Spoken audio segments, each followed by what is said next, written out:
Hello friends, welcome to the channel. Friends, while we are busy fighting with the coronavirus and safeguarding ourselves by strictly following the rules of the lockdown, there are certain changes that has occurred in the Income Tax Act. These changes are applicable from 1st of April 2020. Let us today discuss all these changes. I, Nirav Sheth, will take you through all these changes which are applicable from 1st of April 2020. Friends, do watch the video till the end so you don't miss any of these changes. So let us see these changes one by one. The first is no change in the financial year. Friends, the financial year starts from the 1st of April and ends on 31st of March. There were rumors in the market that due to the COVID-19 lockdown, the government has extended the financial year up to June 2020. But let me tell you friends that there is no change in the financial year and the new financial year has started from 1st April 2020. Now let us see the second change. The second one is the last date for income tax savings extended. Normally for the financial year 1920, to be eligible for claiming the deduction, the investments and savings are to be supposed to be done from April 19 to March 20. But for those who were not able to make the income tax savings for financial year 2019-20 because of this lockdown, the CBDT has allowed these taxpayers to invest in the instruments such as PPF, NSC, ELSS or any other tax saving scheme by 30th June 2020 and yet claim the tax benefit for the financial year 1920.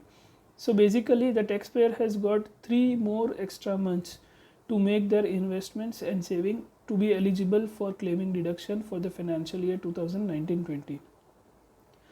Friends, the tax benefit under section 80C which can be claimed up to Rs 1,50,000 for financial year 1920 may now therefore be availed even if the investment is done between 1st of April 2020 and 30th of June 2020. So this is really a good news for the income tax payers. Now let us see the third important change, the new tax regime. Friends, section 115 BSE introduced in this Income Tax Act applicable for the financial year 2020 and 21 allows an individual or HUF to exercise an option to be taxed at concessional tax rate. So starting this financial year, the income taxpayers will have an option to pay at the concessional tax rate or at the old tax rate. But for opting this concessional tax rate, the condition is that the total income will be computed without giving any specific exemption or deduction, nor any set-off of earlier year losses. So friends, now the taxpayer have an option of choosing either the concessional tax rate without claiming any deduction or exemption or continue paying the old tax rate by availing the deductions. A detailed video on this is being made separately and available on the YouTube channel. I request you to please go through that also for better understanding of the same. Let's see next one. Number 4, TDS on dividend payable. TDS will be deducted on dividend payment by the company or mutual funds on the amount exceeding Rs 5,000 in a year. Friends, till the previous year, the company declaring the dividend was supposed to pay the dividend distribution tax. But from this financial year onwards, the tax on dividend will be paid by the investor. So from the financial year 2020-21, the dividend received by the equity shareholders and equity mutual fund investors will be taxable as per their own income tax slab. Now let us see the next one. Tax benefit on the first time house buyer extended. For those who are buying the house for the first time and if the value is up to 45 lakh rupees, the government has extended the date for availing additional tax benefit by a year to 31st March 2021. Friends, the house owner who have taken loans to purchase homes up to rupees 45 lakhs will be eligible to claim an additional tax deduction of rupees 1.5 lakh on interest in addition to the existing interest deduction of rupees 2 lakhs. Earlier, this deduction was allowed only on housing loans sanctioned on or before 31st of March 2020. But now the government has extended this particular period by one more year, that is for loans sanctioned up to 31st March 2021, additional tax benefit of rupees 1.5 lakh on interest can be claimed. This is really a welcome change. Let us move ahead. Number 6, the belated return last date extended.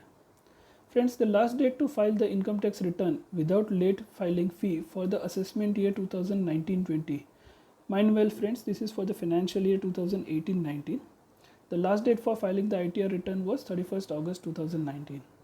The late filers could file their belated return by 31st of March 2020, which now has been extended by the government to 30th of June 2020.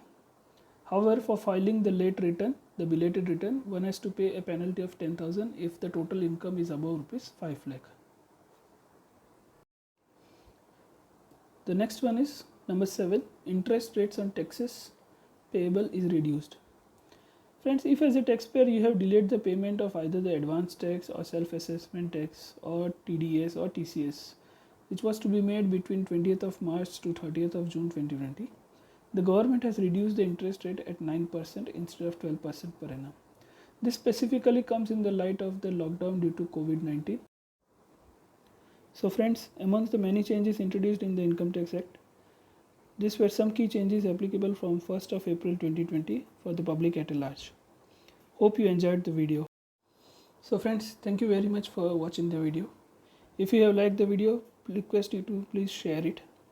Also subscribe the channel and press the bell icon to get notified for all such future videos. Further, for any queries and suggestions, do drop us an email on consultpmcl@gmail.com. Thank you once again.